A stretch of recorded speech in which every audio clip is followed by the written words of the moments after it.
नमस्कार. आपल्या उजनी धरण अपडेट न्यूज चॅनलमध्ये आपल्या सर्वांचं मनापासून स्वागत. आज 29 जुलै 2025.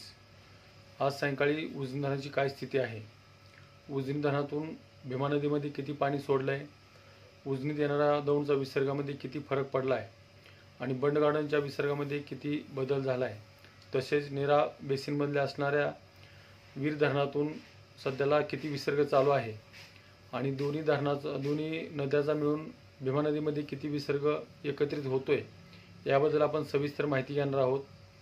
आज सायंकाळी 6 वाजता उजनी धरणाची एकूण पाणी पातळी ही 496.710 मीटर, तर एकूण पाणीसाठा हा 115.81 TMC आणि उपयुक्त पाणीसाठा हा 52.16 TMC.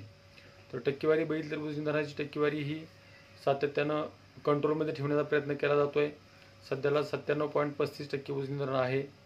उजनी धरणातून भीमा नदीमध्ये सध्याला जो विसर्ग चालू आहे 70,000 क्युसेकचा, तो विसर्ग कायम आहे आणि पॉवर हाऊसमधून असणारा जो 1600 क्युसेक्स असं 71,600 क्युसेकचा विसर्ग कायम आहे. परंतु शेतकऱ्यासाठी, नदीकाठच्या लोकांसाठी आनंदाची बाब अशी की दौंडमधून येणाऱ्या विसर्गामध्ये घट झाली आहे, घट होऊ लागली आहे. वरून येणाऱ्या विसर्गामध्ये घट होताना दिसते. ही घट झालेली आपल्या नदीकाठच्या लोकांसाठी अतिशय चांगली आहे, आनंदाची बाब आहे. आता उजनी येणारा विसर्ग जो दौंडचा आहे तो सकाळी 54,782 होता, तो सध्याला 49,297 क्युसेकचा एवढा आहे. बंडगाडाचा विसर्ग हा 29,284 आणि वीर धरणातून नीरा नदीमध्ये असणारा विसर्ग हा 30,268 क्युसेकचा आहे.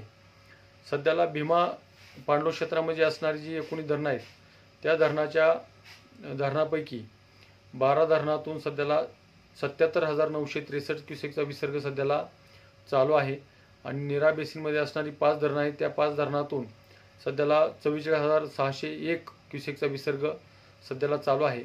परंतु नीरा नदीमध्ये वीर धरणाचं पाणी येत असल्यामुळं वीरचा विसर्ग हाच आपला कायम धरला जातो, तो फक्त 30,268 एवढा आहे.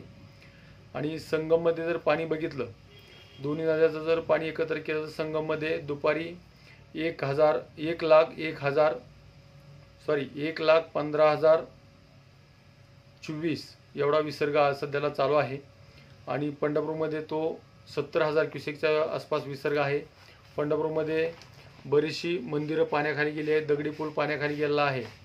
परंतु सकाळपर्यंत कदाचित उजनी धरणातून सोडण्यात येणारं पाणी कमी करण्यात येईल असा अंदाज आहे, कारण दौंडचा येणारा विसर्ग हा 49,000 क्युसेकचा असल्यामुळे आणि त्यातून खाली 70,000 क्युसेकचा विसर्ग, त्यात कालवा, बोगदा, माडा सिंचन उपसा योजना, दहेगाव उपसा सिंचन योजना यातून बरंचसं पाणी जात असल्यामुळं उद्या सकाळपर्यंत कदाचित यामध्ये पाण्याची कपात होऊ शकते.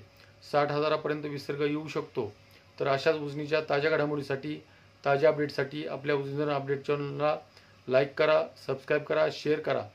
उजनी धरण अपडेटसाठी बेंबळेहून सिद्धेश्वर शिंदे. धन्यवाद.